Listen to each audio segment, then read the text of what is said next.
Thank you.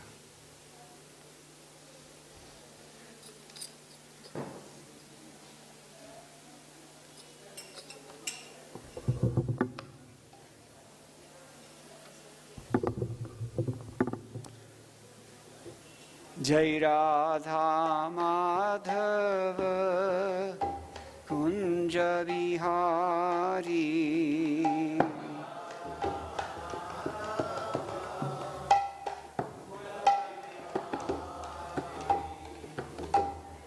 Radha Madhava Kunja Vihari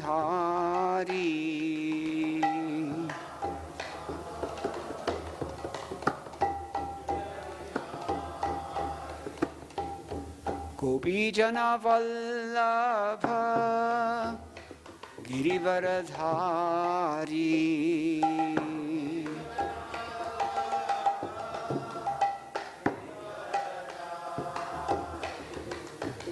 Gopijana Vallabha Girivaradhari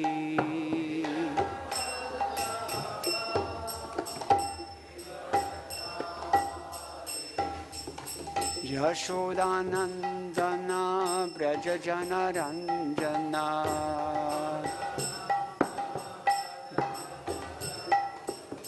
Yashodanandana Brajajana Ranjana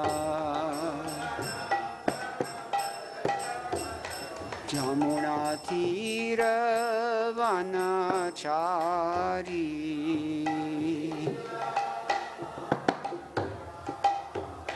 Jamuna Tira Vanachari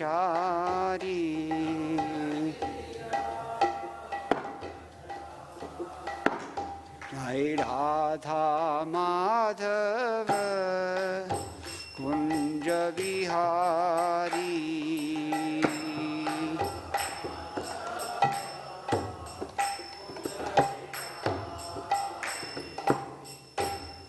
Radha Madhava Kunja Vihari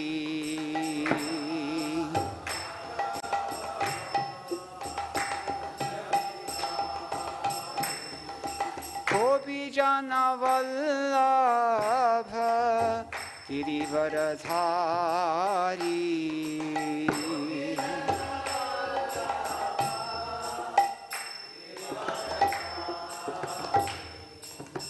Gopijana Vallabha Girivaradhari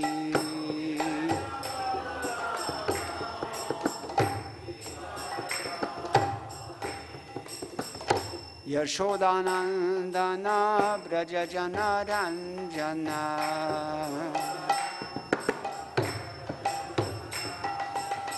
Yashodanandana Brajajana Ranjana Jamuna Tira Vanachari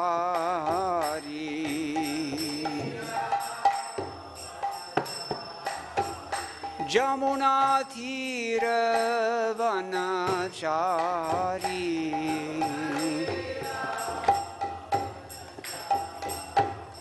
Jai Radha Madhava Kunja Vihari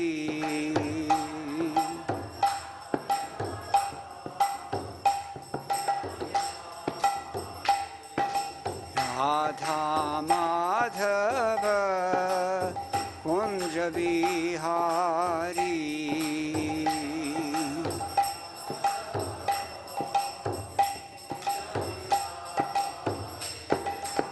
Radha Madhava Kunja Vihari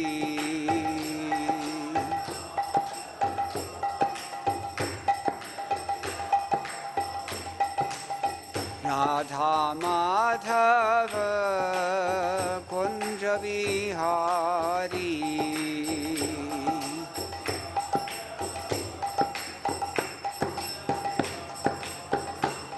Jai Radha Madhava Kunja Vihari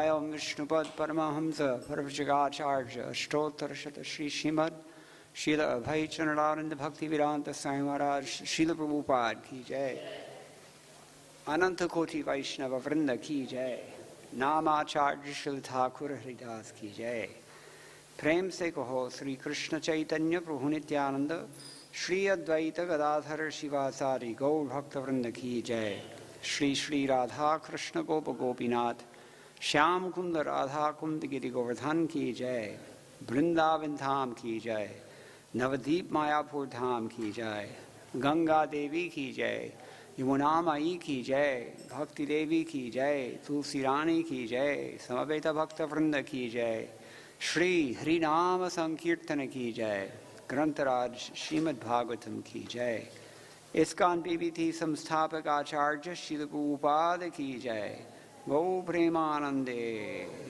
All glories to the assembled devotees. All glories to the assembled devotees. All glories to the assembled devotees. All glories to Sri Sri Guru and Gauranga. Jai Srila Prabhupada. Nama Om Vishnu Padaya Krishna Prishtaya Bhutale Srimate Bhaktivedanta Swami Namane. Namaste Saraswati Deve Gauravani Pracharane Nirvishesha Shunyavadi Pashtati Deshatharane Om Agyan Timirandhasya Gyananjana Shalakaya Chakshuran Militam Yena Tasmai Shri Gurave Namam Shri Chaitanya Manopishtam Sthapitam Yena Bhutale Swayam Rupa Kadamahyam Dadati Swapadantikam Vandeham Shri Guroho Shri Uttapada Kamalam Shri Gurun Vaishnavamscha Shri Rupam Sagrajatam Sagana Raghunathan Vitam Tam Sajivam Sadvaitam Savadhutam Parijana Sahitam Krishna Chaitanya Devam Shri Radha Krishna Padam Sahagana Lalita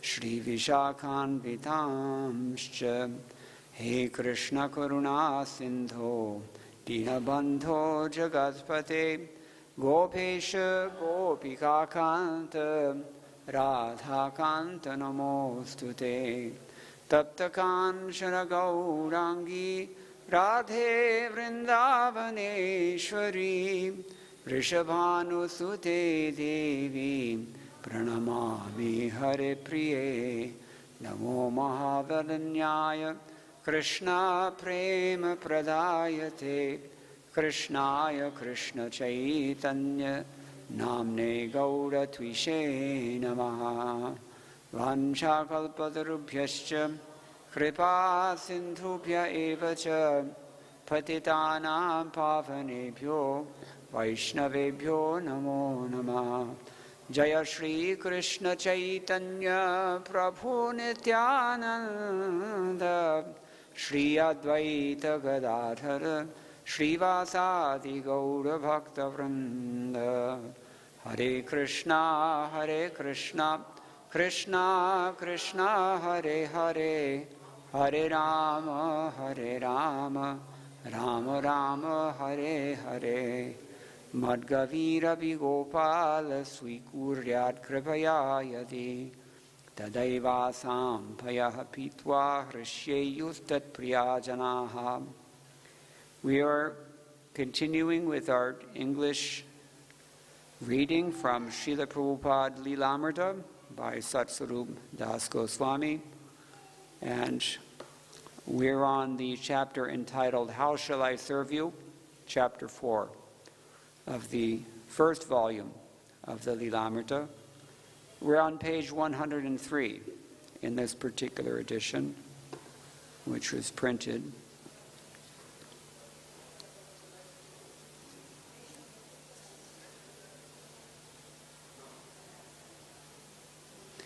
in November of 2017.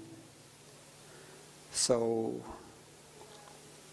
we are at Radha Kund in Kartik and Vrindavan.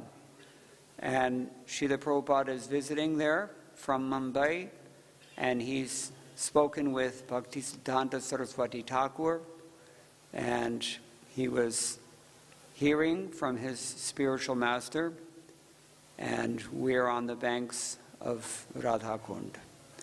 So, I'll resume on page 103. Having heard of his spiritual master's stay here, Abhay, bringing his son with him, had traveled from Mumbai just to have darshan of his spiritual master. To see Srila Bhaktisiddhanta was always an occasion for jubilation, but to see him in Vrindavan was an added perfection. This meeting with his beloved guide and friend was different from the time in 1932, when Abhay had seen him on the Vrindavan parikrama. Now, Abhay was no longer sitting anonymously in the back of the room. Now he was a bona fide disciple, recognized as the Kavi, who had written the praiseworthy poem and essay, the young man who listened well, the devotee who had helped the Allahabad Mutt and who had established the Mutt in Mumbai. Already on this visit, Abhay had occasion to be alone with his spiritual master, who had remembered Abhay's son and presented him with a small bandhi jacket. Now, as they walked together alone on the bank of Radha Kunda, Srila Bhaktisiddhanta Saraswati turned and spoke confidentially to Abhay.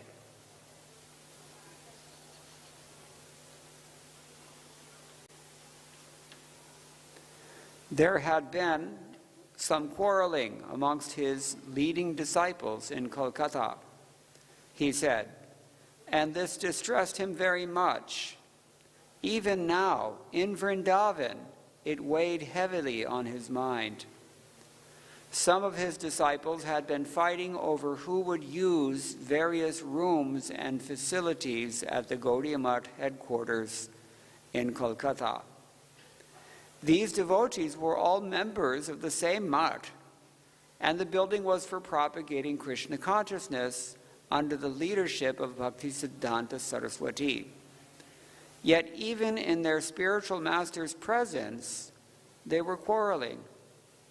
Brahmanas and Vaishnavas were supposed to be free from envy of any creature, what to speak of envy of one another. If they were to fight now, what would they do after their spiritual master passed away? Abhay had no part in these matters and did not even know the details of who was involved. But as he listened to his spiritual master, he also became distressed. Deeply concerned, Srila Bhaktisiddhanta Saraswati said to Abhay, Agun jwalbe, there will be fire. One day there would be fire in the Kolkata Gaudiya Mutt, and that fire of party interests would spread and destroy. Abhay heard, but did not know what to make of it. Srila Bhaktisiddhanta had fought so long and boldly to establish that anyone of any birth could be elevated to become a Brahmana, a sannyasi, or a Vaishnava.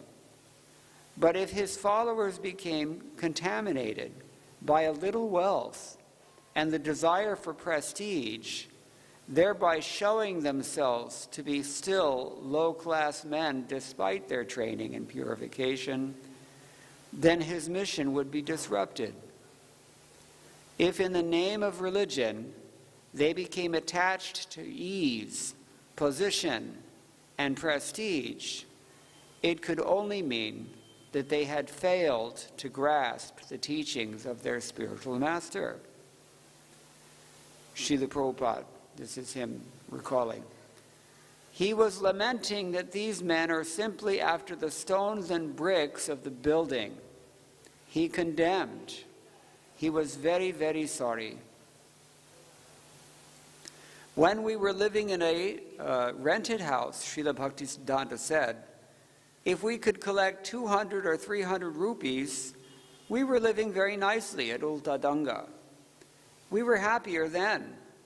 But since we have been given this marble palace in Baghbazar, there is friction between our men. Who will occupy this room? Who will occupy that room? Who will be the proprietor of this room? Everyone is planning in different ways. It would be better to take the marble from the walls and secure money. If I could do this and print books, that would be better. Abhay felt his spiritual master speaking to him in urgency, as if asking him for help or warning him to avert a disaster. But what could he do? Srila Bhaktivedanta Saraswati then said directly to Abhay, "Amar ichha chilo kichu bai karan." I had a desire to print some books. If you ever get money, print books. Standing by Radhakunda and beholding his spiritual master, Abhay felt the words deeply enter his own life. If you ever get money, print books. There's so much to talk about just in this short passage that we've read. So many things that are there, and we will see them in our own lives. Maybe we've already seen them. As much as we depend on God brothers and other devotees, these are the persons who, from time to time, also drive us crazy. It's not so easy to deal with God brothers all the time. And Srila Prabhupada had ample experience.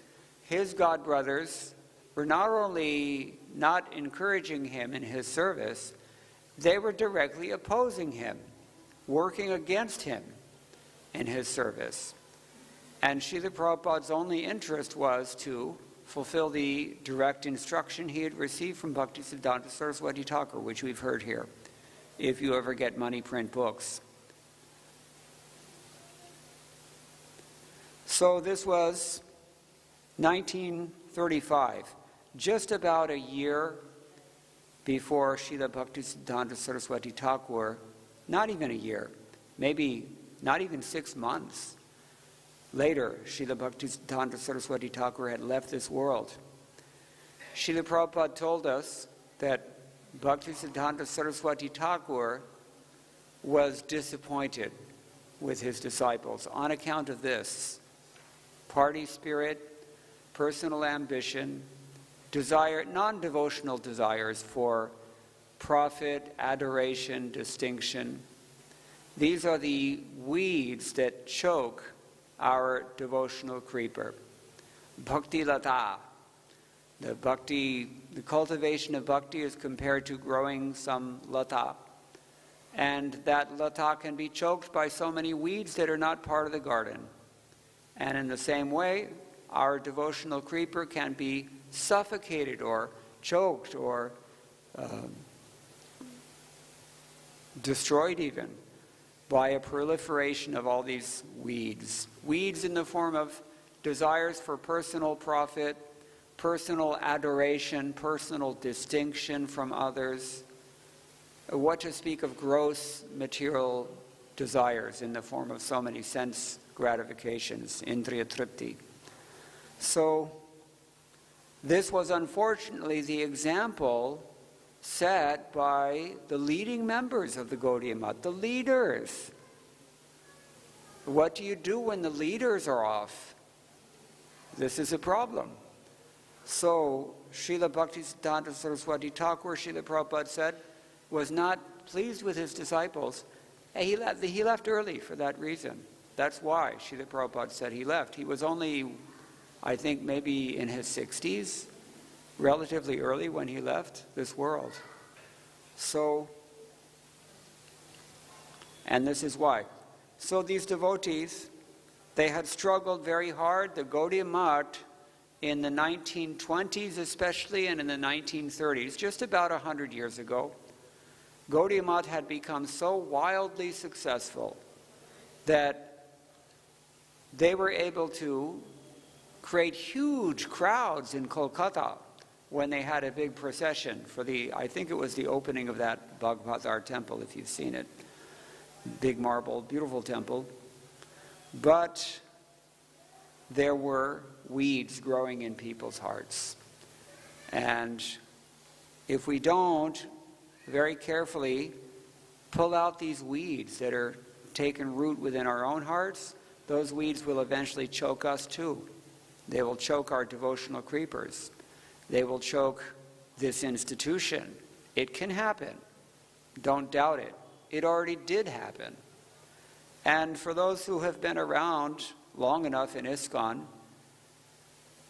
Prabhupada's disciples in particular, you've also seen it happen. Even in ISKCON, it's amazing how much ISKCON has replicated the negative aspects of the Gaudiya Mat that we used to criticize in the 1970s. And how faithfully we have followed in the same trajectory, and for the same reasons. Prabhupada said in around 1976 or 7, as I recall, personal ambition will spoil everything. This was his warning for the International Society for Krishna Consciousness and every single one of its members, all of us. Personal ambition will destroy everything. So that's what we have to watch out for. It's what happened to the Gaudiya Mat. And here we see how much Srila Bhaktisiddhanta Saraswati Thakur was pained to see his own disciples, leaders on whom he was depending to uphold and exemplify and increase and carry Krishna consciousness into the future for the benefit of successive generations, how much they were absorbed in these petty things. I don't have a big enough position. I'm not getting adequate respect. I want that room. I need that facility. We all have so many things that we need, or that we think we need, or that we want. These are the things that jeopardize our standing in Krishna consciousness. And he said, Algun Jalbe, this place, the whole thing will burn up.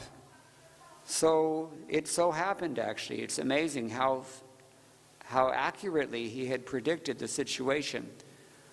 Atma upamyena sarvatra samam pashyati yorjana sukham va yadi va dukkham sa yogi paramo mata. Krishna tells Arjuna in chapter 6, text 32 of Bhagavad-gita, that in my opinion, the best yogi is the person who can empathize, atma upamyena sarvatra, with everybody. He's able to understand. Tamal Krishna Goswami also, like Srila Prabhupada, he had this ability that within about 2 minutes, he could understand everything about whoever he was dealing with at the moment. He knew what are this person's material desires, how deep are those desires, what's this person's faith, what quality of faith do they have, what are their attachments, what is their background, where are they from, how are they thinking, what's their value system, everything. He could understand this very quickly. And Krishna says this is the symptom of the best yogi. Srila Prabhupada certainly had that ability also. And obviously, it seems from this description, Srila Bhaktisiddhanta Saraswati Thakur also had the same ability to see who these people are, where they're going, what's going to happen. He could predict it very accurately. And it so came to pass. So then he says this, that we were very happy when we were at Ultadanga. There's a very nice essay that has been printed by Bhaktivedanta Swami in his wonderful book, Sri Bhaktisiddhanta Vaibhava. It's a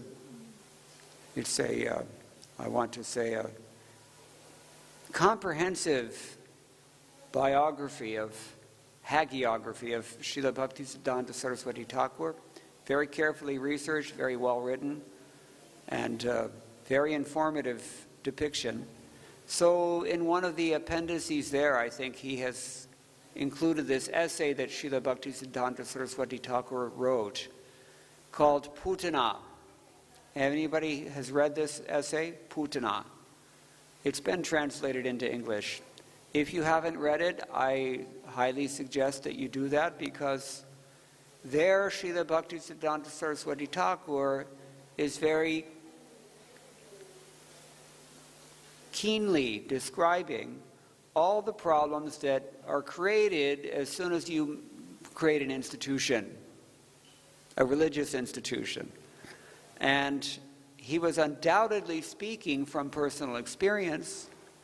And the really ironic thing is that he wrote that essay at the time that he was dedicating every ounce of his energy, blood, sweat, and tears, to creating a religious institution. And at the same time, he's warning us of what happens once you do so, from personal experience with this Bhag Bazaar. Maybe he wrote it before then, I don't remember exactly what the date is, but the point is that he was very avidly engaged in trying to create and strengthen a religious institution, international institution, which he did in the form of Gaudiya Math. But he could also see very clearly what happens when you do that. Ultadanga was just an apartment they were renting, the brahmacharis and sannyasis of the Gaudiya Math, while they were carrying out their preaching and fundraising, no doubt, efforts to build that big temple. But he says here they were happier then. Why is that? Once you preach successfully, then what's going to happen? You're going to attract people who want to engage their energy and their assets in Krishna consciousness.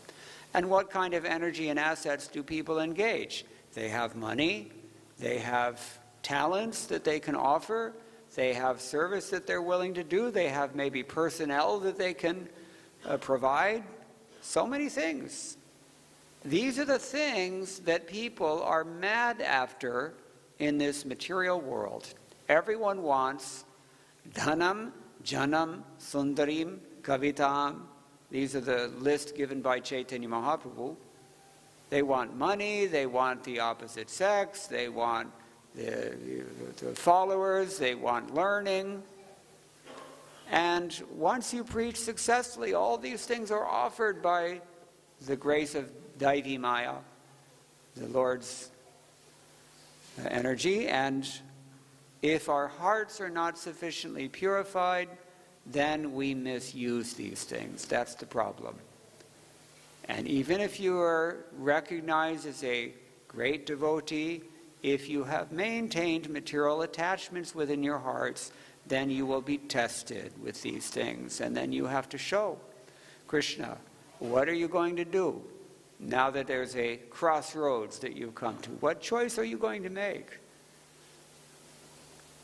Mahat sevam dwaram ahur vimuktes tamo dwaram yoshitam sangi sangam. That's the archetypical choice. You can go after the saintly association and elevate your consciousness and your activities, or you can go for sense gratification and degrade yourself.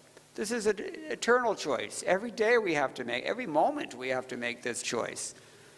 So it's particularly, highlighted when we have a religious institution that we are creating or sustaining or expanding, because these things will all come, all the temptations in the form of karma and gyan, fruitive activities and philosophical or other kinds of speculations. So Bhaktisiddhanta Saraswati Thakur here, he's actually lamenting that it was better when we had nothing. My god sister Govinda Dasi, which I'm sure you've heard of her, she was Prabhupada's secretary and servant for some time in the early days.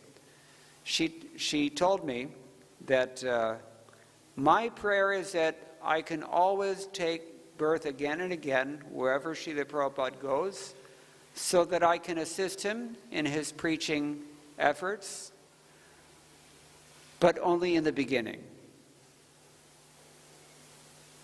Before the whole thing crystallizes into a big multinational corporate sort of institution.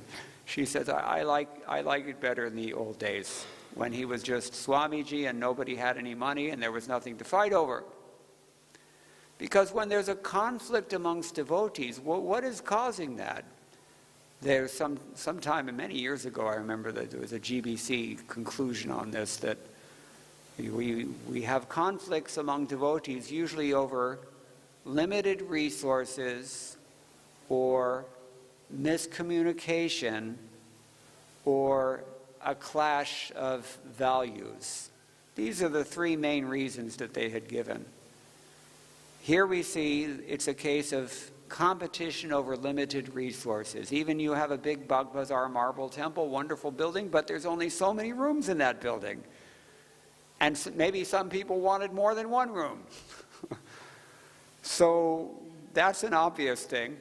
Little bit less obvious is that, I mean, especially now we have this international, all different people from all different cultures and different languages and different ways of thinking and different mindsets and different assumptions and different expectations. And how do you satisfy everyone? How do you even communicate with everyone? It's so easy to get the wrong idea about someone or to give the wrong impression to someone.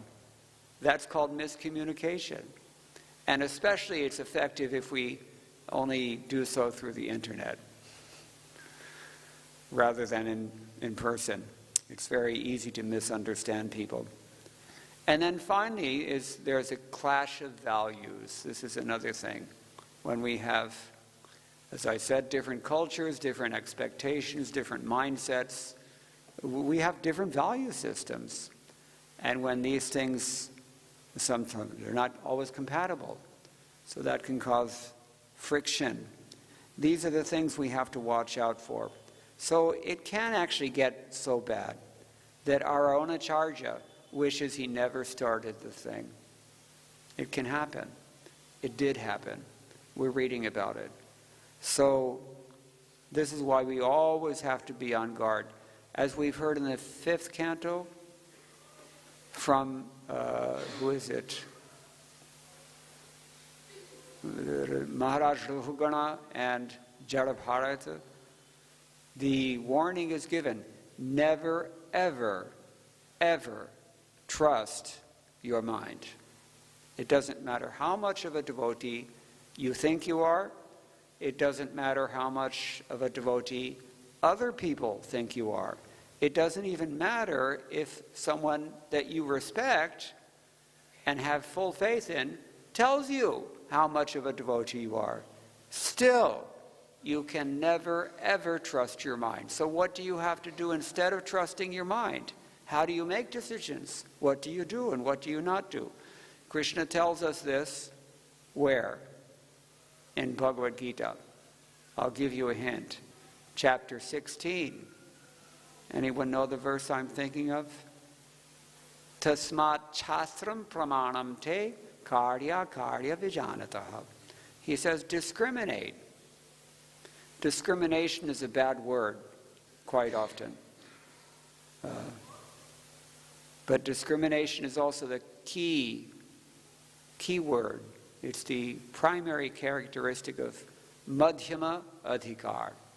For someone who would be advancing out of the neophyte platform onto the intermediate platform of advancement in Krishna consciousness, we have to use our discrimination. And Krishna is telling Arjuna at the end of chapter 16, the way that you do this is by just turning off your mind and following whatever the Shastra says. Tasmat shastram pramanam te karya vijanata. Because acharati atmana hashreyas. If you act in such a way that you nourish and encourage and cultivate advancement towards that ideal which is preeminently excellent, if also very difficult to attain, this is what it means actually to be an Aryan, to be advancing as a human being even, what to speak of as a devotee of Krishna.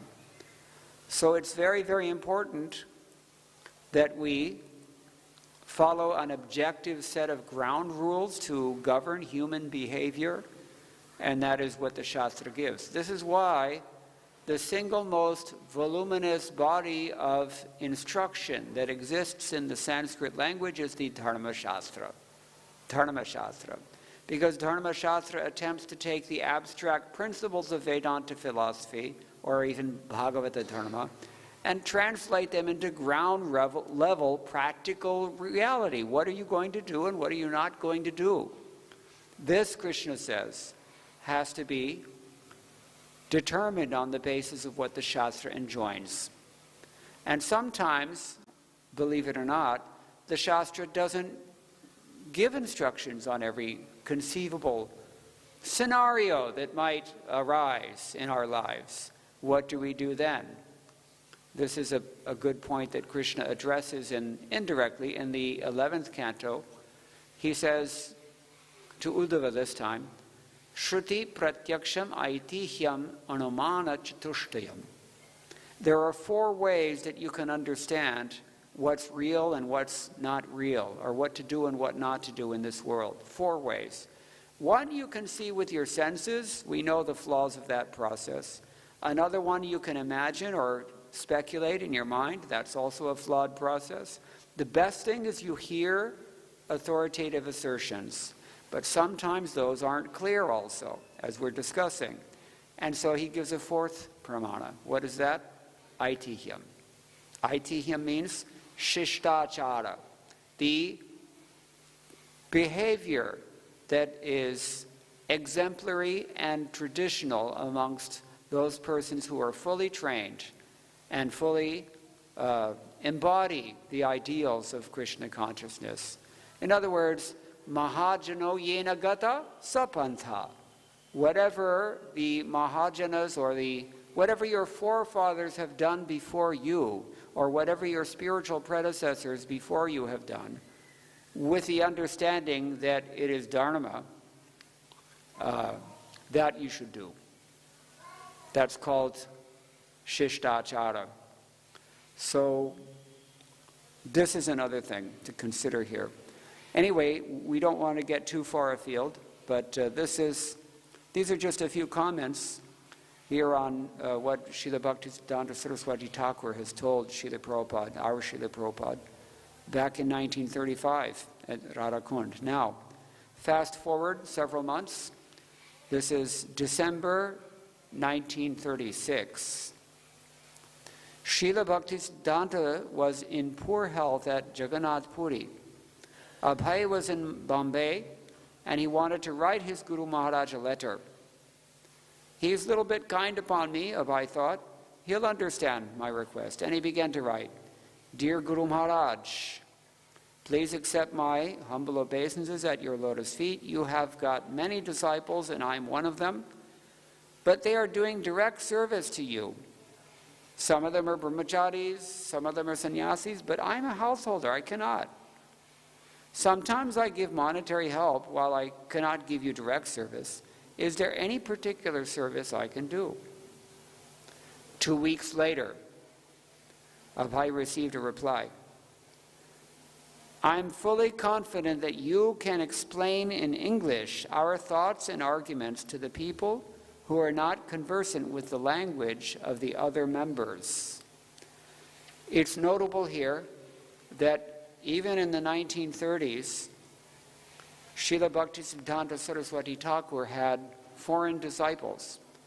There were a couple of German godbrothers of Srila Prabhupada. They were in India, and when World War II broke out, then they were imprisoned by the British because they were seen as a threat, being Germans. So somehow or other they came in contact with Krishna consciousness while there, and they became devotees. So they were some. Srila Bhaktivedanta Saraswati Thakur also sent some disciples to places like Burma. Of course, we know he sent Bon Maharaj to London and a few other places overseas. So there were some, but not so many international disciples, and he was very concerned that the teachings of Krishna consciousness should be represented, particularly in the English language, because in those days especially, English was the major language of the predominant world superpower. At that time was the United Kingdom. So when, he said to communicate our thoughts and our ideals to those who are not conversant with the Indian languages. This will do much good to yourself as well as to your audience.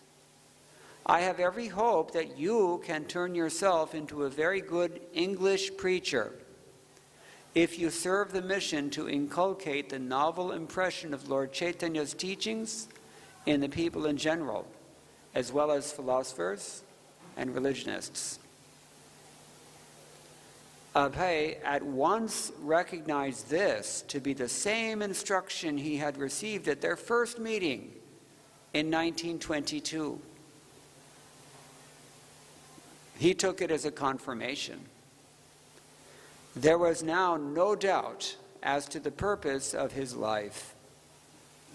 What his spiritual master had said in Kolkata in 1922 had not been a chance remark, nor had that been a chance meeting. The instruction was the same. Turn yourself into a very good English preacher. This will do much good to yourself as well as to your audience. End quote. 1922, the very first moment that Srila Prabhupada, our Srila Prabhupada, met Bhaktivedanta Saraswati Thakur, the first thing he said before he even got up from offering obeisances, he said, "You're an educated young man, English, you should spread Krishna consciousness in English." This is the very first words he spoke to Srila Prabhupada. And later on it was also confirmed, and now he said it again, just a short while before passing away. This is the next month. He passed away 1 month after this, just about. So 1922.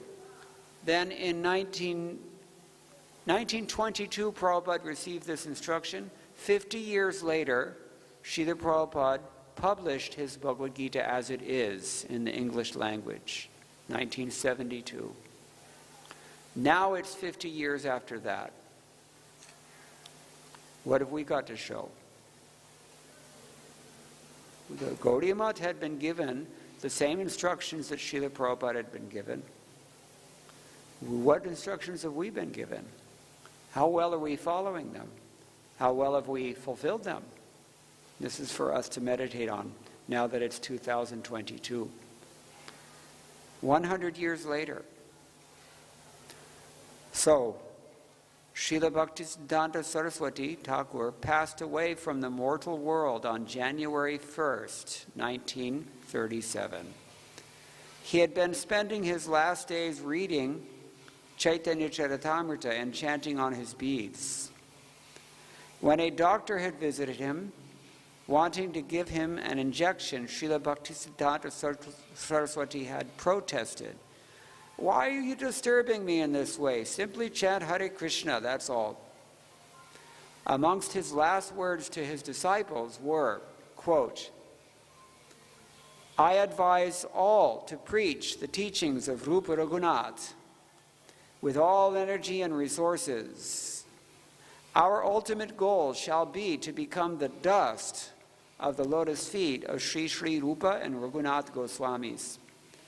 You should all work conjointly under the guidance of your spiritual master with a view to serve the absolute knowledge, the personality of Godhead. You should live somehow or other without any quarrel in this material world, only for the service of Godhead. Do not, please, give up the service of Godhead, in spite of all dangers, all criticisms, and all discomforts. Do not be disappointed, for most people in the world do not serve the personality of Godhead. Do not give up your own service, which is your everything and all. Neither reject the process of chanting and hearing of the transcendental holy name of Godhead. You should always chant the transcendental name of Godhead with patience and forbearance like a tree, and humbleness like a straw. There are many amongst you who are well qualified and able workers. We have no other desire whatsoever. End quote. In his last days, he remained fully conscious and had given instructions until the end. He had specifically and openly ordered that the affairs of his Gaudiya Math be maintained by a 12-man governing body, which the devotees should select amongst themselves. Finally, he had said, "Please accept my blessings to you all, present and absent. Please bear in mind that our sole duty and religion is to spread and propagate service to the Lord and of his devotees." At 5:30 a.m. on January 1st, he breathed his last.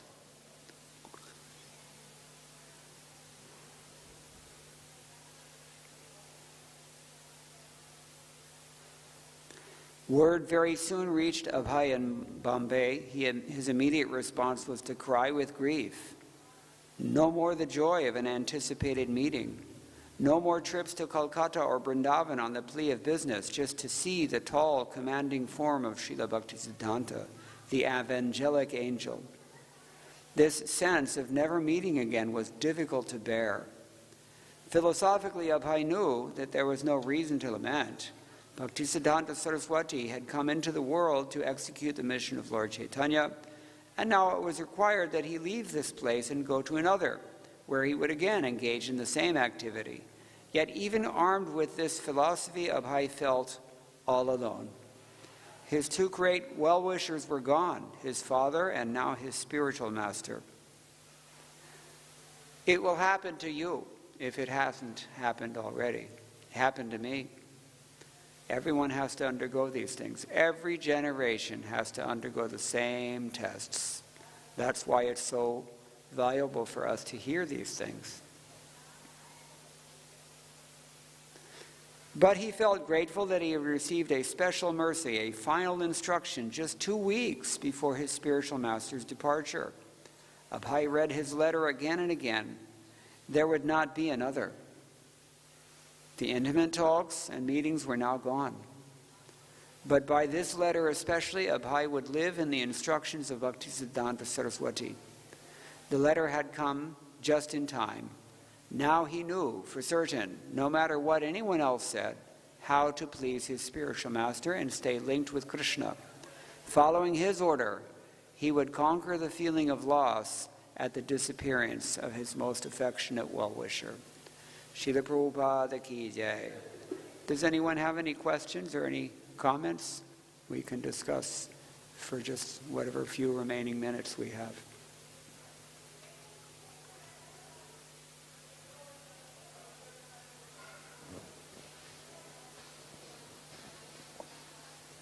So then, thank you very much for listening patiently. All glories to Srila Prabhupada. Hare Krishna. Krishna Mukunda Datta Prabhu ki Gaur Bhakta Vrinda ki jai.